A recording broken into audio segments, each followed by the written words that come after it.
dan bapak-bapak haji yang lainnya yang biasa sebutkan satu persatu, mudah-mudahan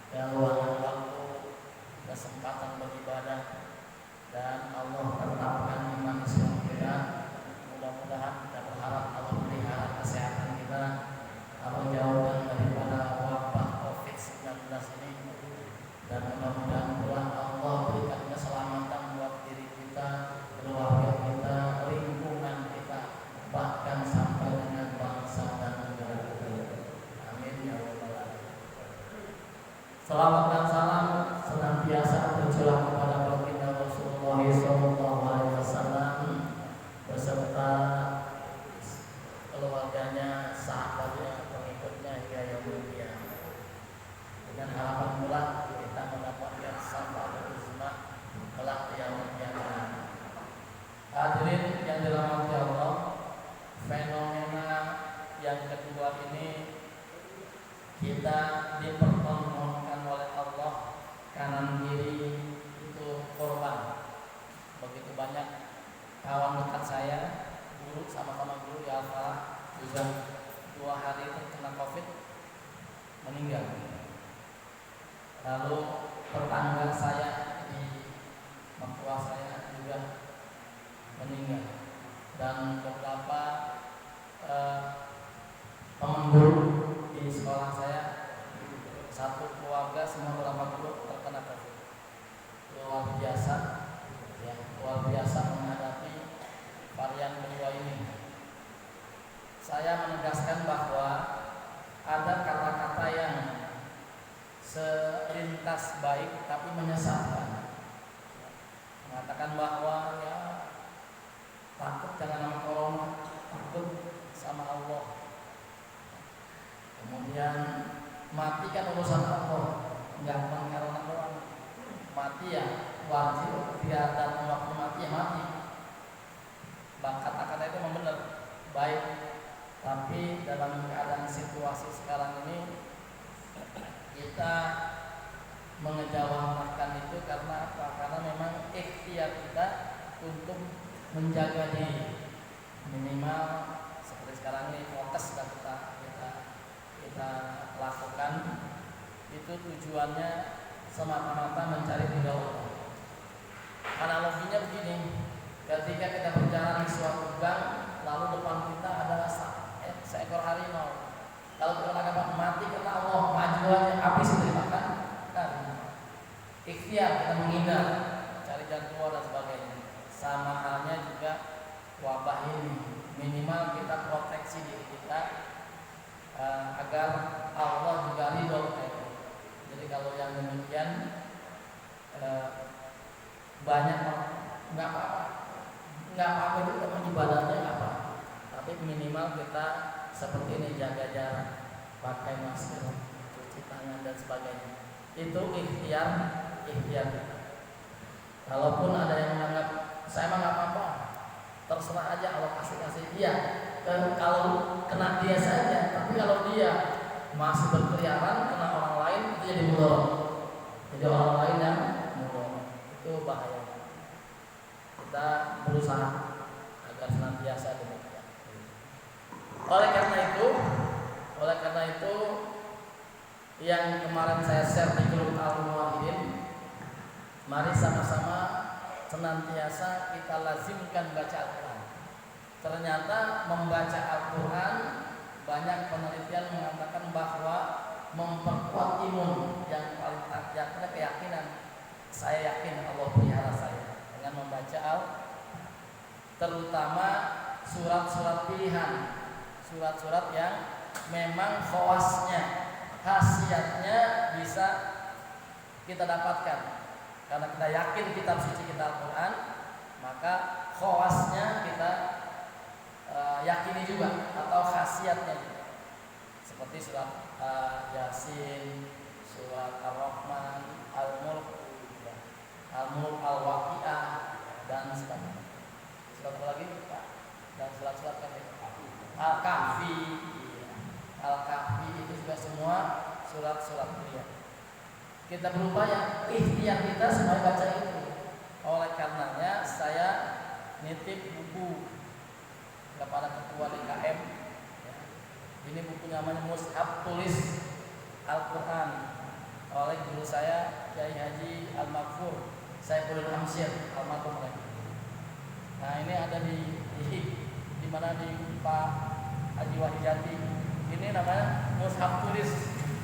Jadi kalau misalkan kita kepengen hafal surat-surat pendek pilihan dan termasuk surat juz amma yang 30 juz ini, kita hafalkan, kita baca, kita tulis. Usahakan tulisnya dengan bolpen yang bisa dihapus. Jadi kalau ada waktu nungguin asar tulis. Di sini udah ada kolomnya teman agak sama tulisannya ini. Nah kita tebelin. Namanya musaf tulis, tebelin ini. Jadi mulai surat Yasin, ada surat Al-Mulk, ada surat Al-Kahfi, ada surat Ar-Rahman, dan banyak surat Ar-Rahman, surat pilihan lah yang punya khasiat untuk itu. Jadi di tengah pandemi ini WFH banyak waktu ditulis. Yang berminat dia hubungi Pak boleh kayak. Ada 50 ya Pak Adi ya? 50 dah. Silakan aja. Tujuannya kita baca, kita tulis, jadi cepat ingatnya. Tulis. Jadi kita punya satu selesai ini, kita pernah menulis Al-Quran minimal juz 30. Surat Ar-Rahman, Al-Mulk, Yasin, kemudian surat Al-Kahfi kita tulis sendiri. Nah ini menjadi kenang-kenangan kita untuk suatu saat jari tangan kita ini dipersaksikan untuk menulis Al-Quran. Walaupun kita nggak menulis langsung tapi menebalkan gini. Jadi minimal punya andil buat menulis mushaf ini. Guru saya mengatakan kalau mau tajam ingatan, tajam hafalan, menulis Al-Quran. Justru banyak ulama dulu langsung tas kosong ditulis sama dia, supaya ingatannya nempel. Ini dimudahkan oleh kampus saya untuk menulis Quran, surat-surat yang khasiatnya untuk kita, terutama di tengah pandemi. Mudah-mudahan. Ya, baik, itu mukadimahnya. Baik, kita kembali ke kitab kita. Al-Hadisut Tasi'u wa Salasun, hadis yang ke-29. Tinggal 3 hadis lagi, dari 40, 41 dan 42. Baru kita ganti kitab. Ini penyerta aja kita dengan yang nanti kitabnya namanya Al-Arba'un Hadisan. Kemudian 40 hadis, berikut 40 riwayat, 40 sanad yang meriwayatkan. Nanti ada hadis bukunya. Itu juga saya sudah diijazahkan oleh guru saya. Qala musannif rahimahullahu taala wa nafa'ani wa bi ummi darain amin. Al hadisut tasi'u wa salasun. Hadis yang ke-29. Ani ibni Abbasin radhiyallahu anhuma. Daripada Ibnu Abbas, semoga Allah meridhoi keduanya. Ibnu Abbas anak dari Abbas bin Abdul Muttalib, pamannya Rasulullah Sallallahu Alaihi Wasallam. Jadi keduanya sahabat Nabi, anak dan bapaknya. Anna Rasulullah Sallallahu Alaihi Wasallam, sesungguhnya Rasulullah SAW qala, bersabda, Innallaha tazawazali an ummati, sesungguhnya Allah tazawaja melewatkan atau mentolerir li karena aku an ummati, ya, untuk umatku. Mentolerir ini dalam kaitan dengan kesalahan untuk umatku.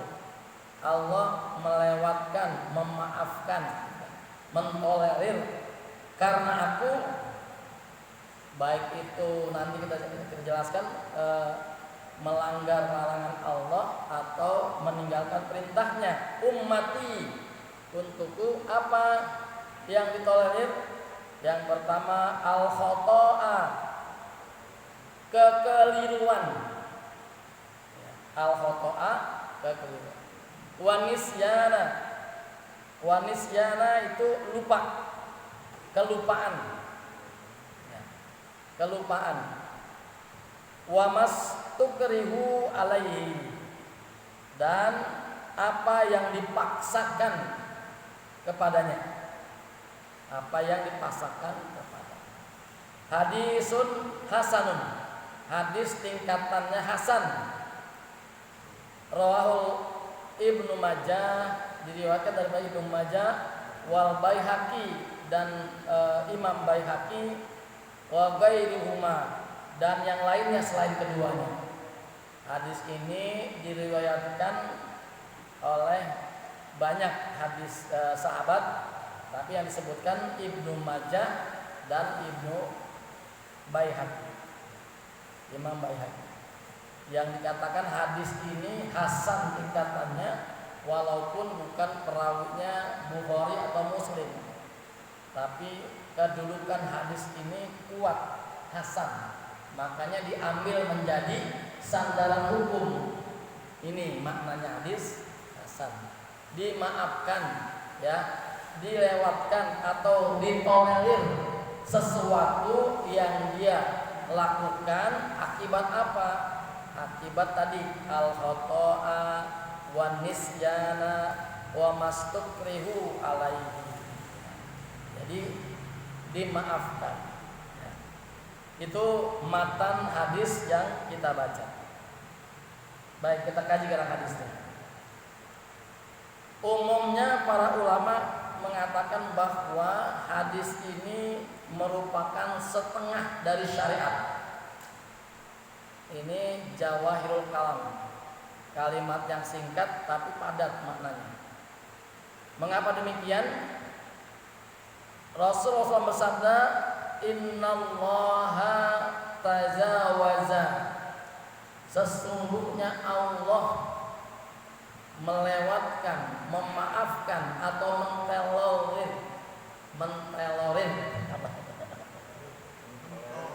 mentolerir, ya, tidak mencatat itu suatu kesalahan atau dosa, itu maknanya dah, ya, ya, karenaku kata Rasulullah, luar biasa ya, ya.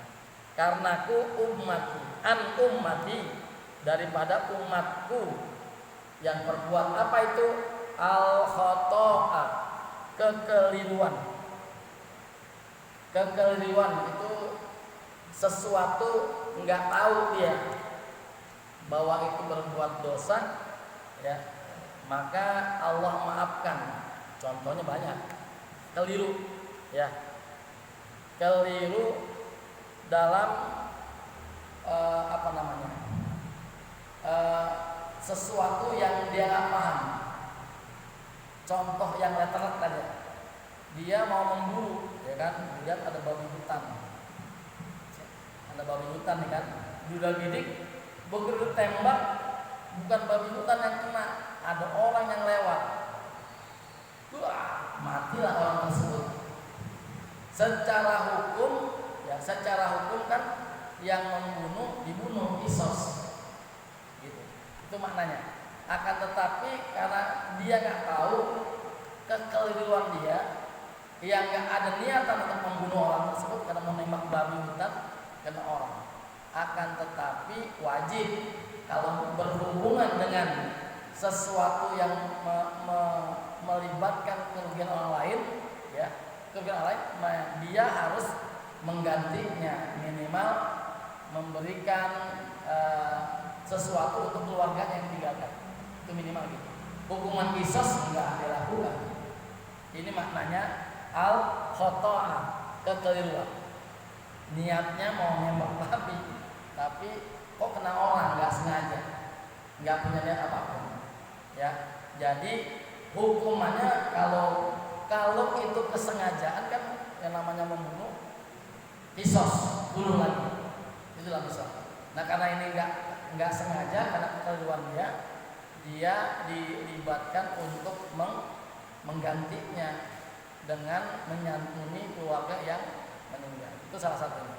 Sama halnya sopir, dia nggak sengaja, orangnya pulang tiba-tiba tabrak, meninggal. Makanya hukuman sopir itu kalau dia tidak mampu membiayai keluarganya di Indonesia sini ya, maka dia dihukum 8 bulan penjara dengan KUHP tanpa kesengajaan. Tapi kalau dia bilang saya akan memberikan uang santunan kepada keluarganya, maka hakim mengatakan dia dibebaskan. Faktor tidak kesengajaan itu larinya kepada kita. Nah, kalau ugal-ugalan ngebut sana ngebut sini itu nggak dinyatakan kesengajaan, kurang hati-hatinya dia. Tapi kita udah bener banget di jalan, tiba-tiba orang lewat, itu maknanya demikian. Samaannya tadi.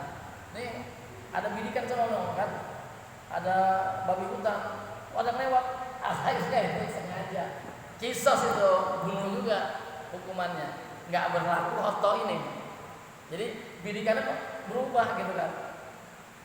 Mau nembak babi hutan, ada orang yang saya kesel nih, kesini lagi nembaknya. Itu namanya kesengajaan. Itu tetap berlaku kisos. Ini yang dianggap al-khata ini kekeliruan yang di luar daripada kesengajaannya dia. Itu hal mengenai hukum. Jadi kalau misalkan tidak berhubungan dengan orang lain, maka konsekuensinya dia mengulang kalau dalam hal ibadah. Ya. Contohnya aja kalau ibadah, kita sudah tahu nih, begitu azan zuhur, alhamdulillah zuhur, kita nulis nih sebentar lagi tanggung. Begitu lagi kerja nulis, lupa. Kita lupa bahwa kita mau berangkat, itulah lupa. Sehingga begitu kita selesai kerjaan, loh udah asar, ya Allah saya belum sholat zuhur. Makanya kelupaan dengan tidak sengajanya dia itu Allah maafkan kekeliruannya itu kan, kekeliruannya akan tetapi wajib sholat zuhur. Minimal dia gabungkan tuh. Jadi kodok sholat zuhur di waktu asar. Itu makanya tidak ada dosa. Tapi udah diingatkan nih, ya saya mau nih, niatnya artinya ya bentar lagi saya mau ke masjid, tiba-tiba alokasi nggak ingat gitu. Kalau untuk kelupaan nanti untuk kelupaan itu maaf. Seperti itu. Atau kekeliruan apa? Nanti kita masuk lagi yang namanya niswan, lupa. Kalau dalam hukum Islam, ya Allah maafkan kelupaan seseorang. Contohnya menyembelih ayam, ya kan? Menyembelih binatang ayam, dia lupa ucapan bismillah, ya kan? Lupa bismillah. Al-Imam Syafi'i, Imam Ahmad mengatakan bahwasanya penyembelihan sah, boleh, karena dianggapnya lafaz bismillah itu sudah ada pada diri orang Islam. Itu Imam Syafi'i dan Imam Ahmad itu membolehkan. Jadi kalau lupa boleh. Akan tetapi Imam Hanafi, Imam Ibnu Hambal mengatakan haram. Yang dipotong tersebut jangan dimakan, dibuang aja di bangkai. Kalau Imam Hanafi, karena dia berkaitan dengan suatu hadis ayat yang mengatakan haram hukumnya, surat Al-Maidah ayat 6. Mengatakan bahwa salah satu binatang yang haram dimakan binatang yang disembelih tanpa menyebut nama Allah. Kata demikian. Tapi itu menurut Imam Abu Hanifah dan Imam Muhammad katakan haram, tapi Imam Syafi'i mengatakan enggak. Itu kekeliruan, ya. Jadi karena alasan dia memang lupa sama sekali, nggak sengaja, maka ketika potong astagfirullahaladzim, belum ucap bismillah nih. Kalau Imam Syafi'i masih bilang boleh, ya. Bukan di luar, kalau nggak sengaja, saya nggak mau nih, pakai nama Allah, potong aja jadi bangkai, haram dimakan buat umat Islam. Itu maknanya an-niswan, kotor, wan-niswan, dan lupa. Itu seperti itu. Jadi inilah rahmatnya Allah karena pembelaan daripada Nabi Muhammad SAW kepada umatnya. Awalnya mah sesuatu hukum yang Allah tetapkan nggak peduli, dia mau lupa, dia mau nggak tahu karena keilmuan yang kurang, ya Allah nggak maafkan.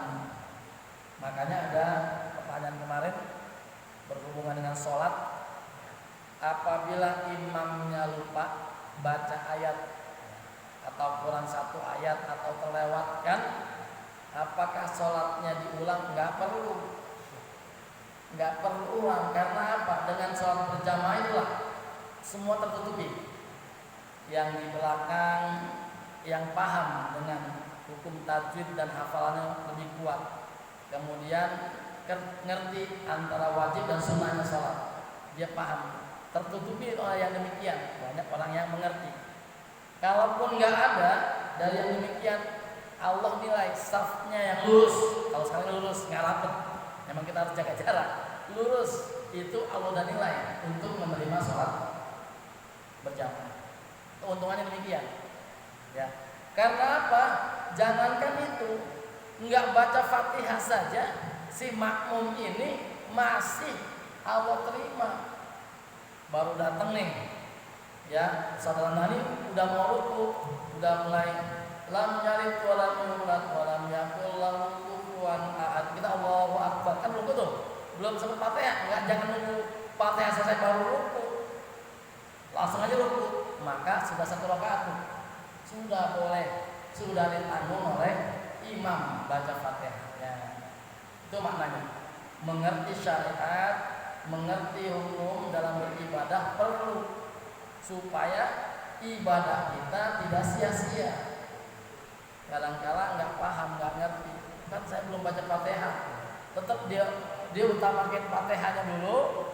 Nih imam udah berdiri, sudah iktidal, sami Allahu liman hamidah, dia baru ruku, maka masbuk satu rakaat, dia harus nambah rakaat. Itu maknanya. Walaupun diselesai baca Fatihah, udah Fatihahnya buru-buru, bacanya nyebut karena belum selesai kan, banyak alhamdulillah Allahu Akbar, jadi berantakan. Itu maknanya kita perlu ngaji, perlu paham. Kalau datangnya memang sudah pas, imam mau ruku, maka ruku saja, nggak usah menambah rakaat, nggak usah selesaikan Fatihah. Itu maknanya. Jadi kalau ibadahnya dengan ilmu, ya, ibadahnya dengan pengetahuan, maka insya Allah ibadah kita ibadah yang Allah terima.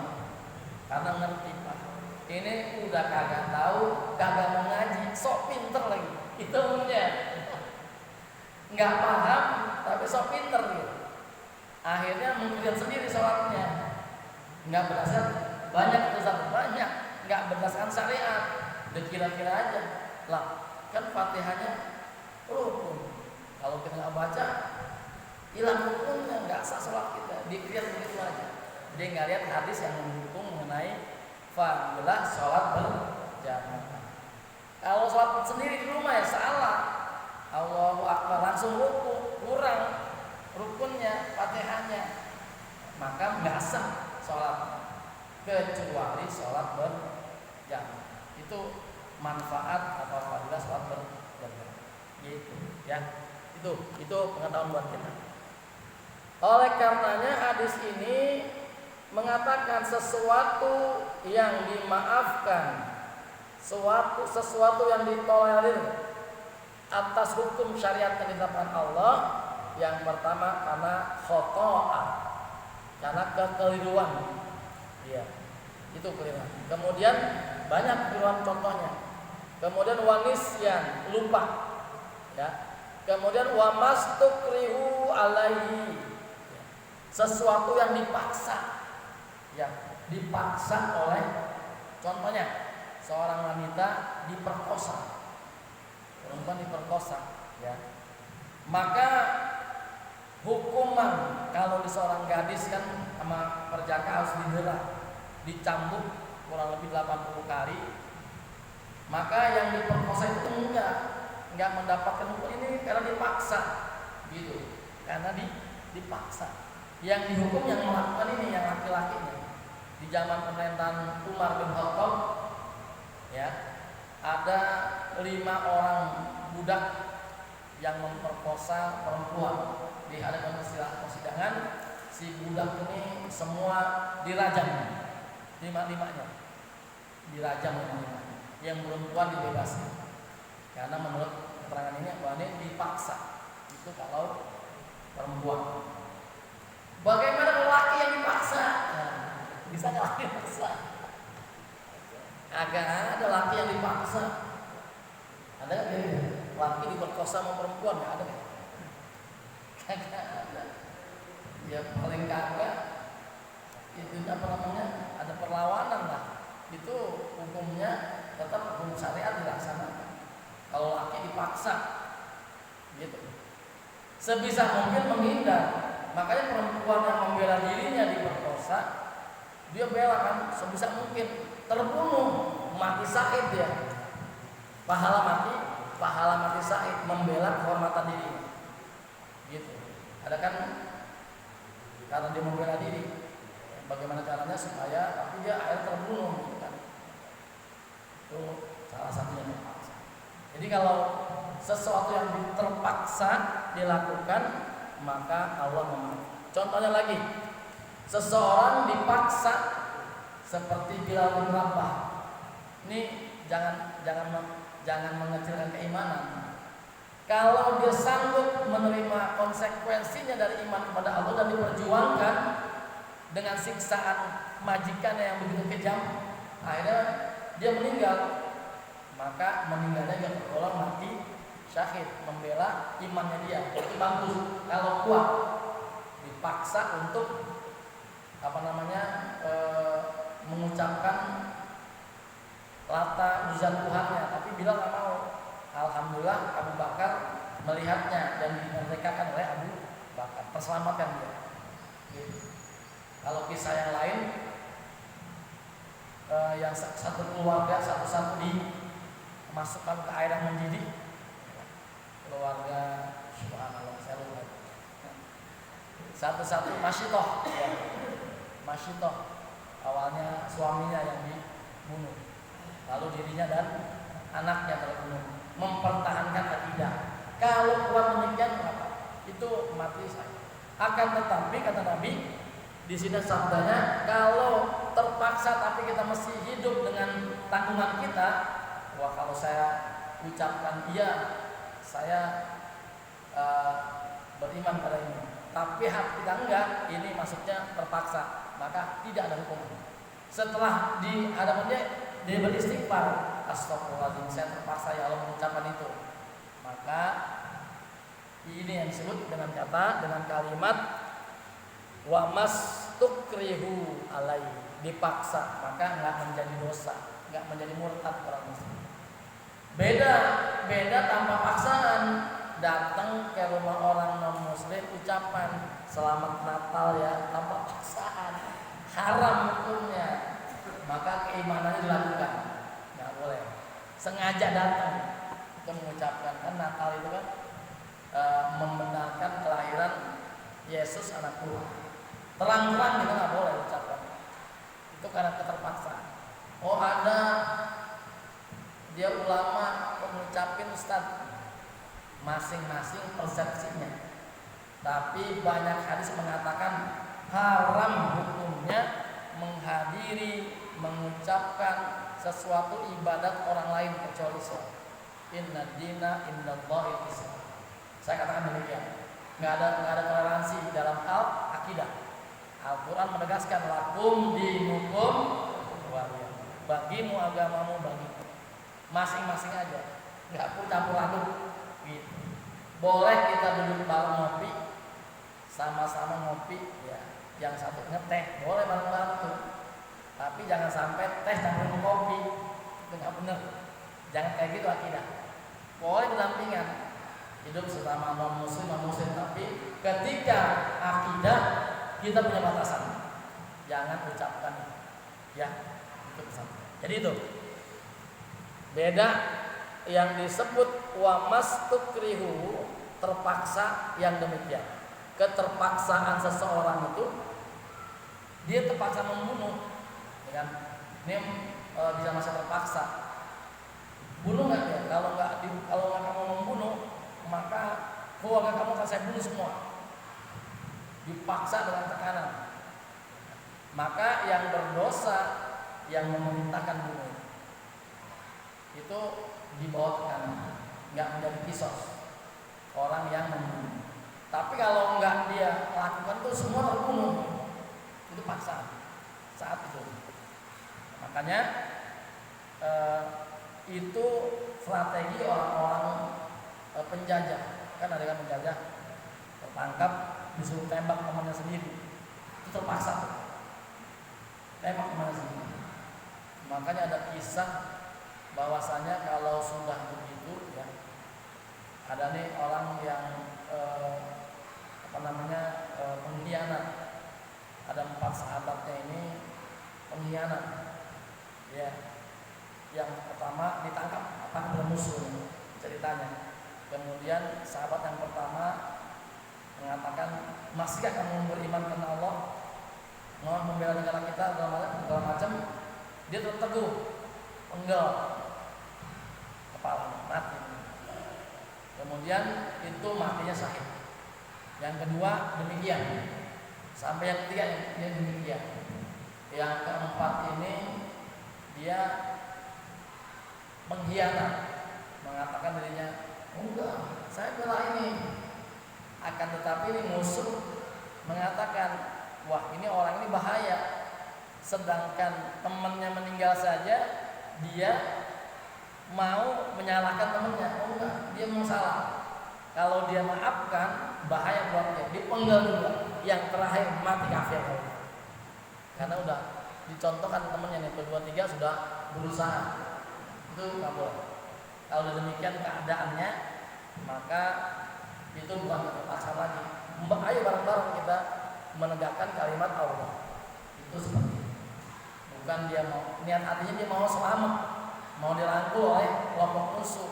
Musuhnya bilang, wah ini bahaya orang ini, temannya meninggal, tiga-tiga jadi masih tega mengkhianati, apalagi kita dipenggal juga kepalanya. Akhirnya matinya bukan malah husnul khotimah, bisul khotimah.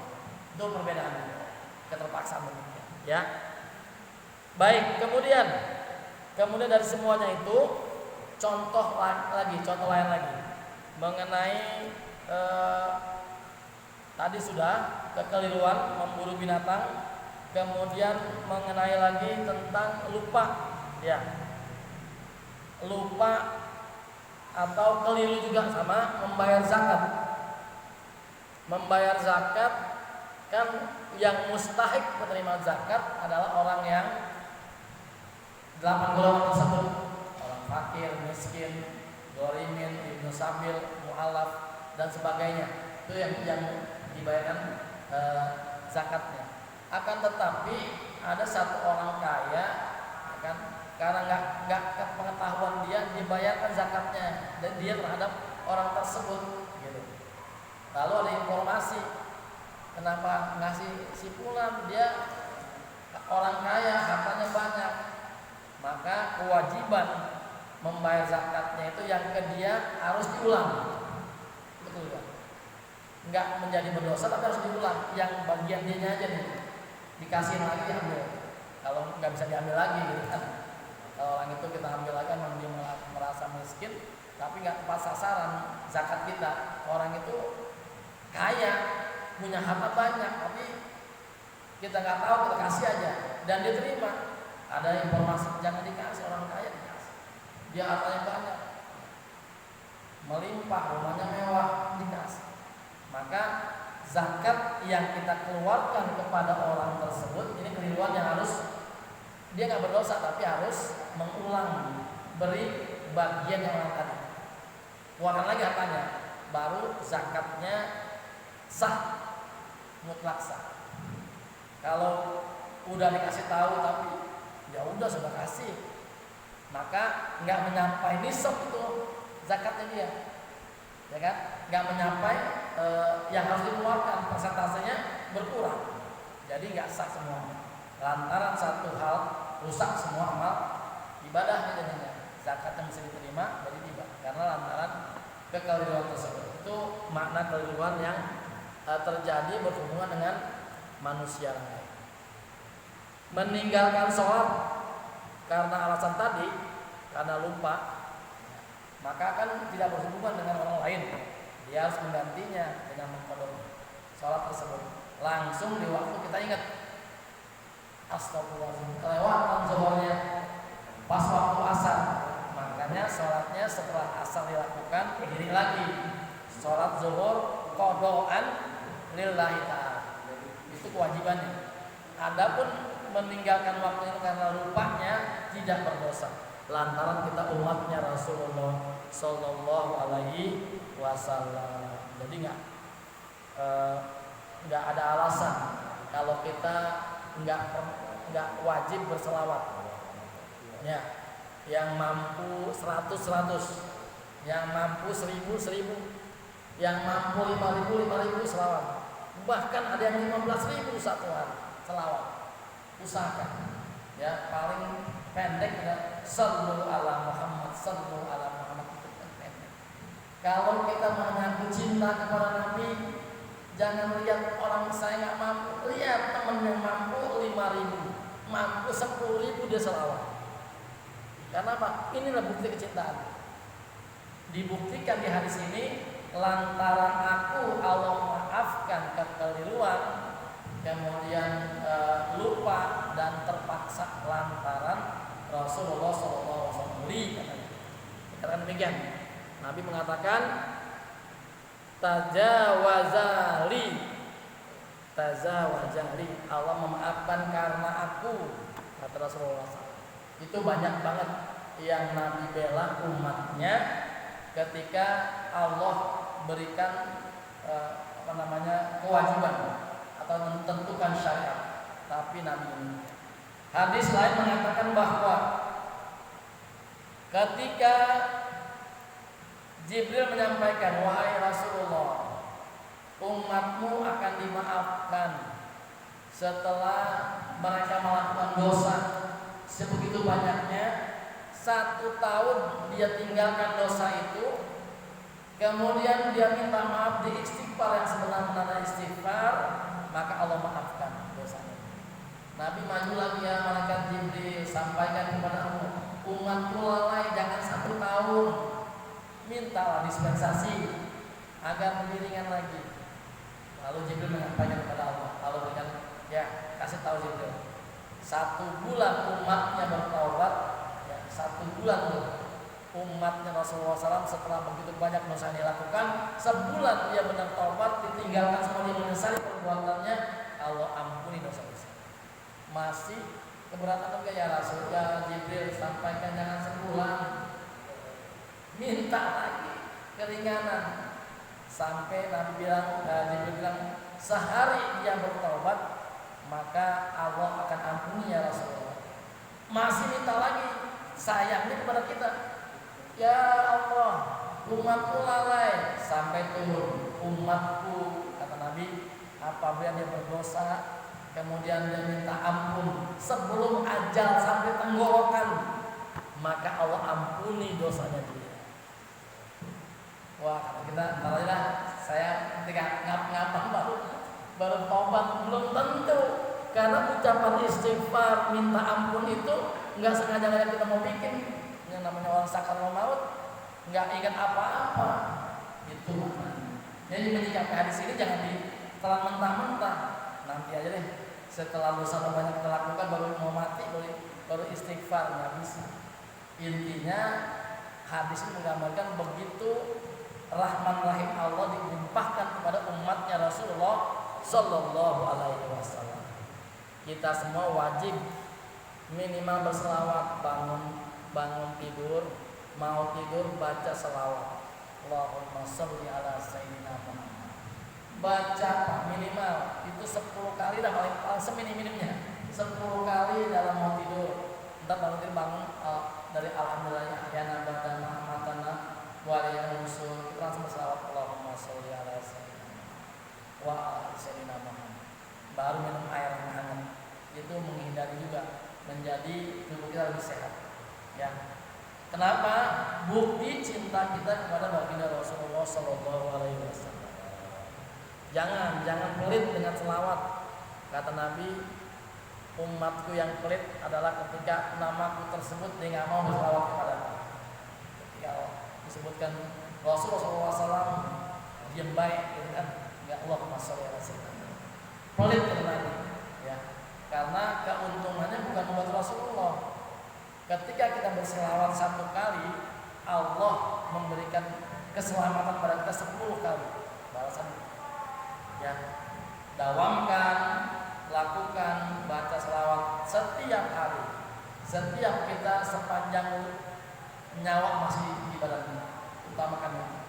Dawamkan mulai sekarang. Mudah-mudahan Allah berikan kita kemudahan dan Rasul memberikan syafaat kepada kita. Itu maknanya.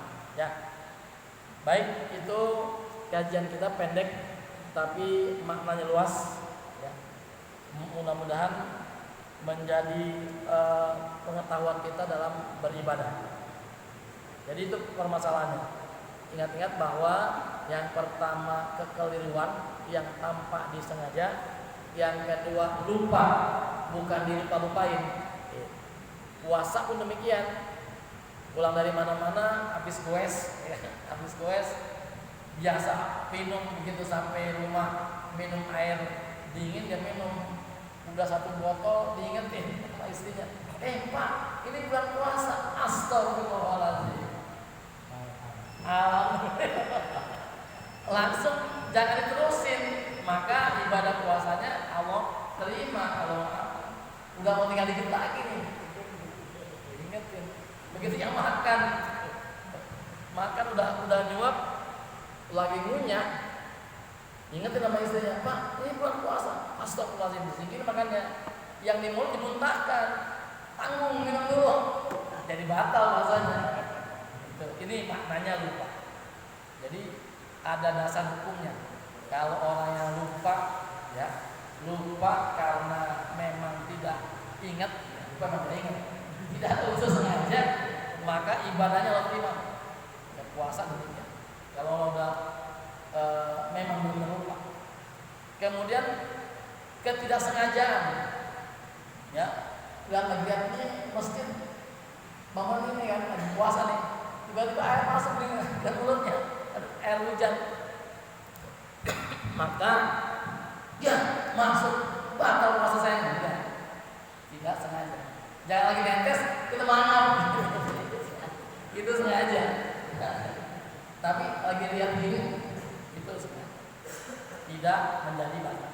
Itu untuk segi puasa. Jadi hadis ini tendensinya kepada syariat, yang Allah wajibkan atau Allah larang, akan tetapi menjadi mazhul, menjadi maaf dari Allah atas 3 hal tadi.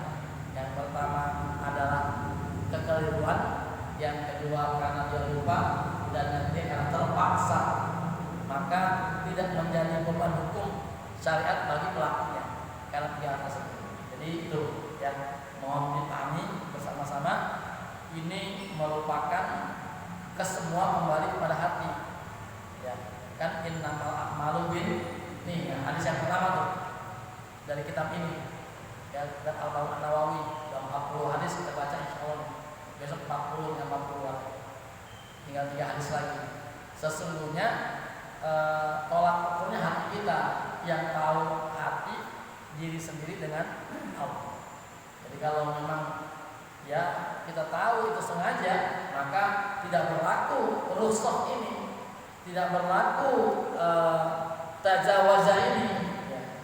Tajawaza ini tidak berlaku karena hati kita tahu bahwa kita itu nggak lupa, bahwa kita itu nggak keliru, bahwa kita itu nggak dipaksa. Tadi udah saya analogikan banyak ya, bagaimana terpaksanya, bagaimana lupanya, bagaimana kekeliruannya. Dia nggak tahu nih sholat aja, karena memang nggak ketahuan kebodohan dia, tapi punya kewajiban belajar untuk memahami ibadah yang dilakukan. Akan tetapi kealpaan dia, kekeliruan dia Allah maafkan, gitu. Allah maafkan karena apa? Kekeliruan dia nggak tahu, tapi menjadi wajib dia belajar. Jadi istilahnya ibadah yang dilakukan sebatas kemampuan dia. Ini kan ashabul wurudnya. Kalau kita lihat di kitab ini, ashabul wurudnya ini turun ketika seorang mukmin merasa keberatan, ya, dengan perintah Allah. Ya dulu kan gini, contohnya saja itu hamar ya, perintahnya itu nggak boleh ditinggalkan. Ayatnya mengatakan ada 3 ayat tuh. Allah menurunkan pertama, jauhkan kamu, janganlah kamu sholat dalam keadaan mabuk. Itu salah satunya. Pertama kali, janganlah kamu sholat dalam keadaan mabuk. Karena apa? Budaya minum khamr itu di masa jahiliyah zaman Nabi melekat. Itu jadi tradisi, minum khamr itu minum arak. Sehingga Nabi Allah juga kasih yang besar.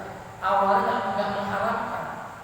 Jadi jauh ketika itu Allah sangat mau izawal hasanah kepada umat Nabi Muhammad waktu itu.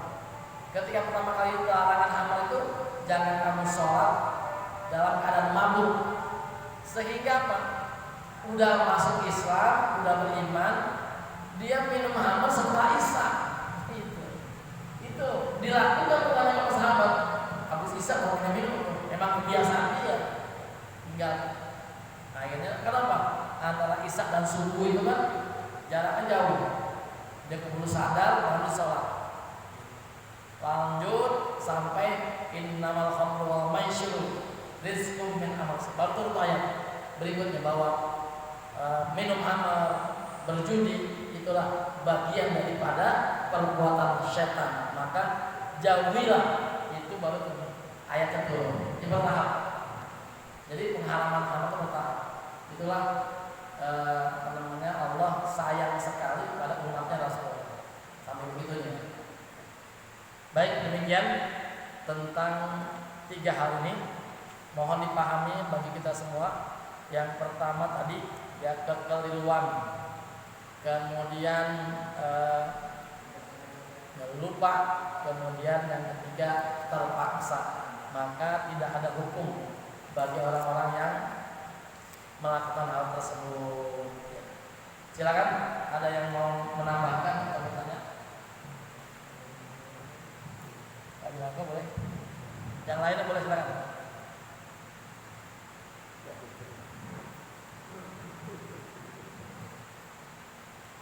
Pak Arifin boleh. Saya mau Pak Bilanko menanya. Pak Lubis mau siap menanya.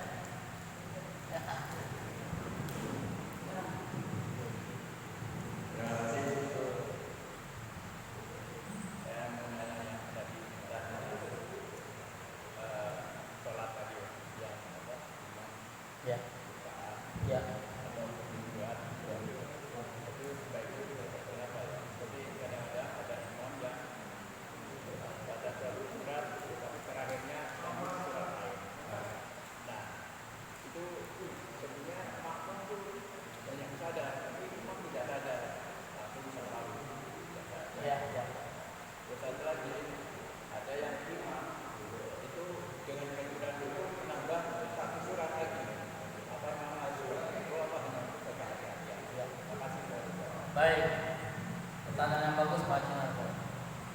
Ketika ada seorang imam kemudian membaca ayat, di tengah-tengah bacaan ayat tersebut dia lupa. Kan memang al-insanu ma'al khata' wan niswan. Sifatnya manusia salah dan lupa. Nah, akan tetapi yang belakang sudah mengingatkan, sekali diingatkan nggak nyambung. Yang kedua lagi ya, yang paling sering keliru itu surat apa ya? Al-Kafirun lah, ya kan? Kan ada pengulangan tuh. Ada pengulangan ayat. Enggak kelar-kelar ayatnya. Ya. Contohnya apa Kafirun? Lakum dinukum waliyad ini kan baca-baca. Sama yang apa namanya? Apa? Bukan ada pengulangan ayat. Ya, bukan 2 kali kan kelar-kelar menikumnya kan. Ini malah lakum dinukum, lakum enggak ada disambung sama berapa kali, batasnya 3 kali. Makmum yang paling belakang bicaranya tuh batas maksimalnya tuh 3 kali. Kalau sudah 3 kali nyambung, imam sadar, nggak usah nambah ayat, bagusnya turun aja, ruku kemudian sujud gitu. Jadi kalau memang sudah ketemu nih, itu kalau baru dibacanya sepertengah ayat. Kalau baru pertama dah lupa, mau sok-sokan kan. Bismillahirrahmanirrahim. oh lupa lagi, nggak nyambung lagi kayaknya. Bacanya kof, kalau nggak nun, apa lagi ya? Lupa dia, diingetin, nggak nyambung, jangan langsung Allahu Akbar baru satu huruf, ya satu ayat nun aja, ganti ayat yang lain masih boleh. Gitu. Kalau udah pertanyaan, hendaknya lebih baik langsung ruku. Udah banyak ayat nih, tapi lupa ya, itu baiknya nggak usah ganti ayat, langsung ruku. Akan tetapi kalau baru kahaya ain sod lupa lagi dah, diingetin nggak nyambung, itu boleh ganti ayat. Gitu Pak. Jadi lihat kondisinya. Kalau yang satu surat buku ditambah surat lain seperti hati sama al-hati itu kebanyakan itu. Kadang-kadang itu seperti itu. Ya. Jadi kok keterlaluan dari ke al-hati bukan ke hatinya. Iya. Kekeliruan semaksimal mungkin kita tolerir kalau sholat berjamaah. Yang jelas ini makmum hatinya jangan bilang, aduh, soal saya nggak sadar begitu. Yakin saja sholat diterima.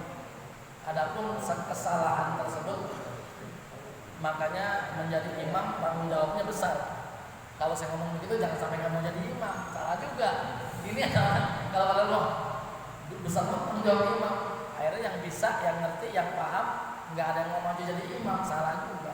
Akhirnya yang setengah paham karena nekat dia maju, salah semua, tak? Jadi rusak juga.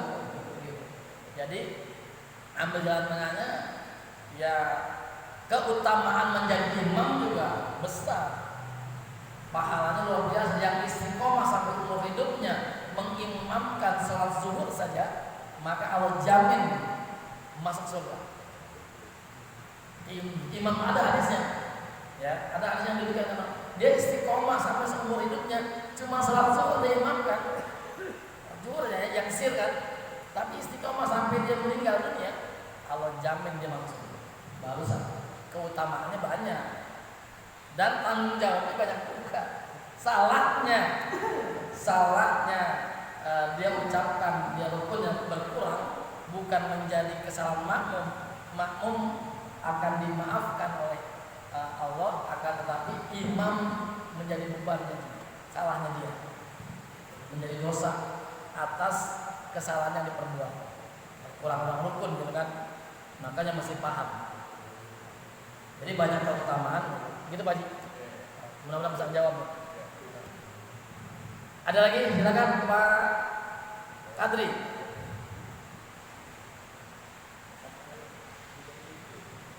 Haji Buja siap-siap membaca mananya. Assalamualaikum warahmatullahi wabarakatuh. Waalaikumsalam. Hadis tentang kalau kita lupa saya sandingkan dengan la yuwara. Saya masih bertanya itu. Di satu sisi dimaafkan, di satu sisi sengaja maupun tidak sengaja ada hukuman yang ini makna seperti apa? Assalamualaikum warahmatullahi wabarakatuh. Baik. Jadi kalau menghubungkan atau mengkorelasikan hadis, ya, yang satu la ilaha illallah mengatakan hal yang demikian, ini lihat konteks atau konten dari hadis-hadisnya Pak. Kalau hadis ini, ya kan, mengatakan bahwa syariat yang ditetapkan tapi dilakukan dengan 3 alasan tadi, ya kan, dengan 3 alasan tadi maka dimaafkan oleh Allah dengan 3 alasan tadi. Nah kalau melakukan sesuatu yang membuat orang mendorong, ya kan, itu kan ada kesengajaan, ya, bukan karena lupa, bukan karena kekeliruan, bukan karena terpaksa. Itu makna hadis yang pertama yang kita baca. La dirolah, yang membuat sesuatu yang mudorot. Konteksnya lihat itu berbeda. Ya. Ini syariat yang dilakukan seseorang karena kelupaan dia, karena tanpa ada unsur sengaja, baik kekeliruan ataupun lupa ataupun keterpaksaan, ke semua di luar kekuasaan dia, di luar kesengajaan dia, di luar batas kemampuan dia. Makanya Allah menurut ayat la yukallifullahu nafsan illa wus'aha. Allah tidak memberikan beban yang berat tergantung kemampuan orang tersebut. Itu maknanya. Jadi konteksnya berbeda dengan la ilaha illallah. Berbuat sesuatu yang bikin mudarat orang, ya itu kan kita tahu ini masih mudarat, kita bisa jauhi sebelumnya kalau hal yang kayak gitu Pak. Jadi memahami konteksnya itu yang harus lebih dalam ketimbang kita mengkorelasikan ini bertentangan, tidak. Umumnya demikian. Akan tetapi sekali lagi saya katakan, mengapa kedudukan hadis ini hasan, ya, dan diambil sebagai dasar hukum syariat. Malah sebagian ulama mengatakan ini separuh dari syariat, mengajarkan mengenai fikih. Mengenai fikih ini separuh, itu maknanya. Makanya kedudukannya dia hasan. Begitu Pak Adi. Ada lagi yang dilakukan? Oh, silakan Pak.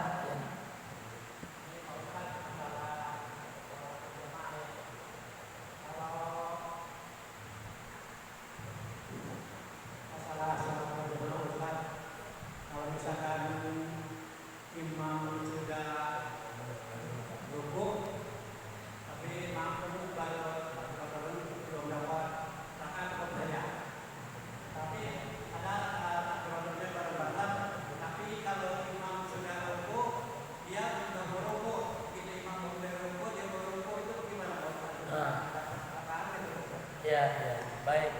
Mbak Yani menanyakan batas rukunya. Imam sudah ruku, dia belum ruku gitu. Nah, ketika imam bangun, dia belum ruku, maka dia batal sholatnya dan itu imam. Dia takbiratul ihram, tapi pakai seluruh imam. Iya. Dia tak meruku. Iya. Imam meruku, dia meruku. Iya. Jadi gitu benar.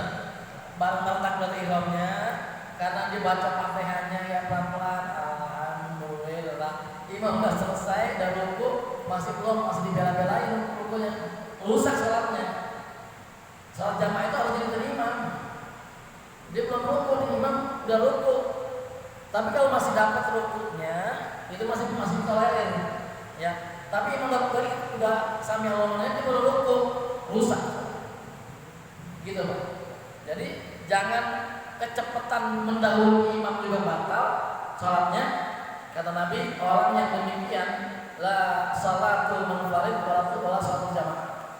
Dia tidak sholat sendiri dan tidak sholat jamaah. Orang yang mendahului imam sama halnya orang memperlambat juga sujudnya, karena dibilang sujud adalah tempat mustajabnya kita doa, sujud. Orang udah tahiyat, imam dia masih sujud aja.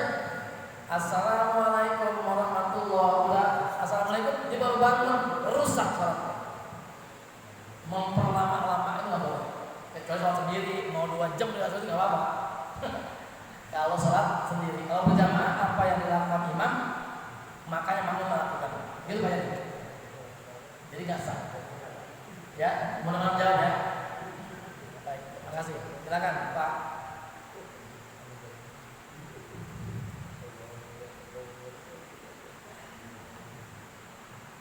Assalamualaikum warahmatullahi wabarakatuh. Waalaikumsalam. Terima kasih Pak Ustaz. Ya.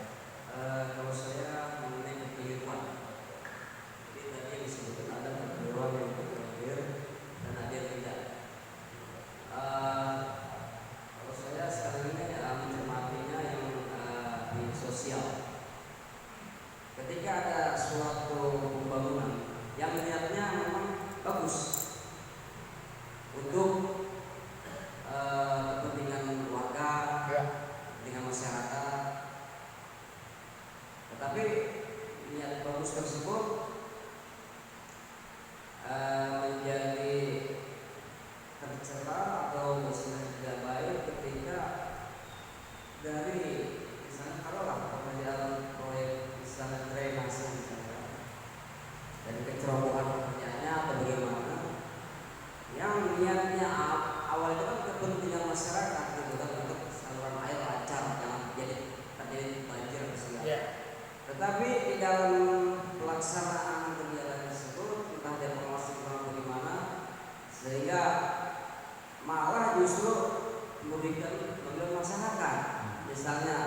jalan entah itu jadi banyak tanah ya kebetulan misalnya itu, atau bahkan ada rumah warga yang rubuh ya kan? Jadi istilahnya kan tetap warga kan misalnya ada yang terima ada yang tidak, tetapi itu kan berarti kekeliruan gitu kan. Jadi kadang-kadang setelah itu saling tarik lah ya kan kurangnya entah itu beralasan kamu rumah berada di sampingnya saluran padahal dulu walaupun misalnya di samping saluran enggak proyek ini rumah aman-aman saja gitu kan. Justru terjadi setelah ada proyek ini misalnya ataupun seperti tanah menghalangi jalan sehingga justru memperlambat arus lalu lintas yang biasanya lancar di situ. Pertanyaannya kekeliruan semacam itu ya kan yang terjadi ini ya mungkin bukan masalah ibadah tetapi masalah sosial itu bagaimana mohon penjelasan. Baik. Assalamualaikum Waalaikumsalam. Pertanyaan yang bagus nih, Pak Lumis. Yang pertama tadi di sini masalah medsos, media sosial. Dari sini awal pembicaraan. Tapi analoginya tentang irigasi, nggak masalah. Saya malah medsos dulu ya.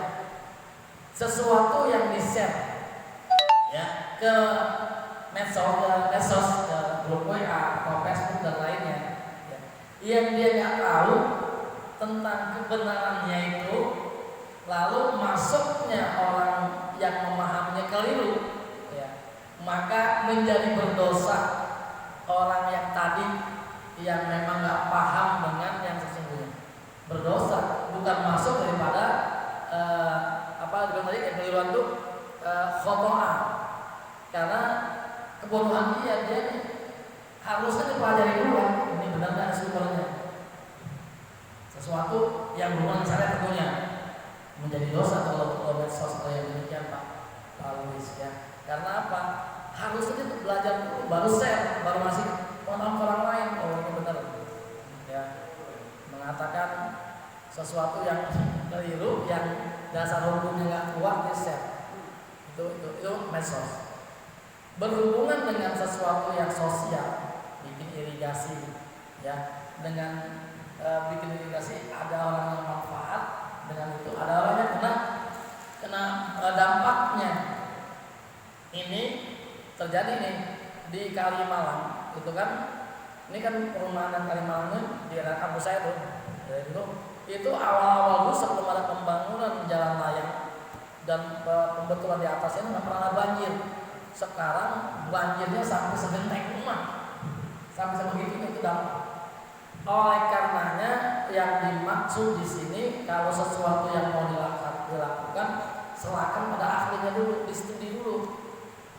Apakah dampaknya ada atau tidak, itu sebenarnya. Kekeliruan yang demikian itu yang berdampak sosial terhadap masyarakat, bukan menjadi sebetulnya yang bertanggung jawab yang tadi, yang proyek tadi. Sebelumnya dia harus ahli dulu, kumpulkan orang semuanya yang ahli di bidang irigasi. Kita mau buat irigasi ini, keuntungannya adalah semua sawah bisa terairi, semua ini bisa manfaat. Tapi ada dampaknya, sedemikian mungkin dampaknya diantisipasi. Itu lalu dampak sosial. Buat segi hukum, kalau menurut hadis ini ya termasuk kekeliruan yang belum dipelajari dulu, nggak tahu, nggak paham. Beda dengan hubungan dengan tadi. Kalau jangan kata itu, kekeliruan yang berdampak sosial mesti ganti. Tadi kan gitu kan, nggak sengaja nembak babi kena orang, dia kewajiban mengganti santunan buat keluarganya yang meninggal tadi. Begitu juga irigasi. Kalau ada satu rumah yang roboh, tanggung jawab yang buat pimplonnya itu buat ganti yang meninggal. Begitu Pak Luis. Mudah-mudahan jawab ya. Terima kasih. Ada lagi? Udah cukup setengah 7 ya. Pak Haji, silakan lagi, silakan. Waalaikumsalam. Iya.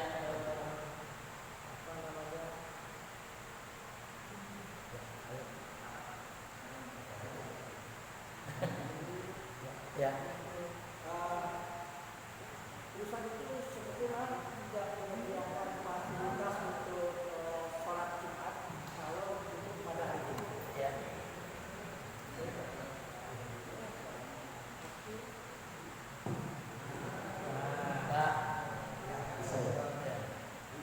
Perusahaan itu tidak menyediakan fasilitas sholat Jumat kalau pada hari Jumat itu ada kewajiban dan fasilitas sholat. Sehingga saya karyawan itu memang sebagian besar itu pada hari Jumat tetap ketika biasa karena istirahat tetap jam 12. Tapi maksudnya biasa. Ya karena saya sebagai pegawai baru pada saat tidak ada fasilitas Jumat dan memang kalau keluar Jumat itu sepertinya bisa agak sedikit apa ya menolak itu kalau ada minta izin. Ya pertama ya saya ganti istilah Jumat itu dengan sholat zuhur. Tapi lama-kelamaan kan karena ada ketemu bahwa kalau 3 kali itu sholat zuhur itu tidak kita sholat Jumat. Dengan terpaksa saya berhenti ya. Nah saya kadang-kadang dengan kondisi seperti itu karena ada apakah itu maksudnya pemaksaan mungkin dari sisi yang besar memang ada sedikit memaksa agar orang-orang itu tidak sholat Jumat. Tapi bagi sahabat kita saya karena kedaruratan saya tidak sholat Jumat, saya tidak sholat Jumat, apakah saya itu berdosa tidak sholat Jumat atau seperti apa? Baik. Terima kasih. Ini berhubungan daripada hadis yang kita baca tadi bahwa wa mastukrihu ya keterpaksaan. Kalau mendengarkan Pak Haji sudah ada ikhtiar. Ikhtiar bagaimana caranya bisa izin untuk melaksanakan sholat Jumat. Karena waktu jam 12 baru bisa istirahat sampai jam 1 gitu kan.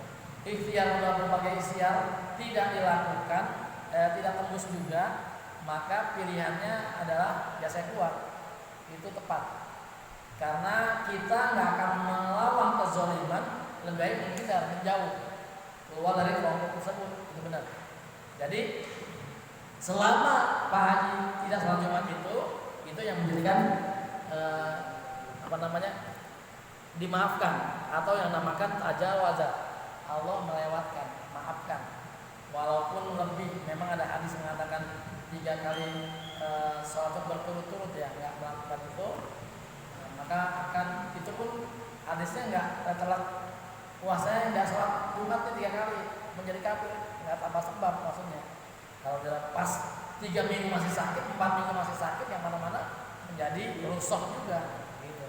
Nah, apalagi ini terpaksa gitu. Kalau memang belum ada gantinya untuk kita keluar resign dari tempat itu, wah kalau saya resign ini gimana, keluarga berantakan, dia masih punya rusak, kita ikutin aja dia dulu. Tapi kalau udah niat kita karena Allah bisa akan Allah kasih ganti kerjaan yang bagus, insya Allah gitu lah.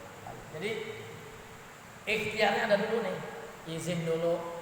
Pernah juga saya ngerasain ketika saya bekerja di perusahaan asing, saya bagian dari para manajemen, meetingnya itu sebelum asar, kelarnya itu mau maghrib, sering matu, itu boleh dia matu. Sekali saya nggak sholat asar karena masuk ke maghrib akhirnya saya kan 2 kali saya kemudian 3 kali saya keblak. Terserah mau diapain saya, mau dipecat mau saya mau sholat waktunya. Tapi dengan begitu dia sadar, kadang-kadang dia nggak tahu tuh orang-orang, ada waktu sholat yang nggak boleh. Ya, akhirnya dirubah menjelang dimulai setelah asar meetingnya. Harus ada belakang baru dia sadar. Karena orang nggak ngerti, karena dia nggak tahu hukum syariat. Minimal kita sekali kita manut, 2 kali, yang 3 kalinya harus berontak. Jadi konsekuensi diterima. Itu pernah saya di PT Sepatu Batam. Itu Pak Haji. Makasih. Cukup ya? Ya Pak Haji, Pak Haji, silakan. Ya. Assalamualaikum warahmatullahi wabarakatuh. Waalaikumsalam. Saya mau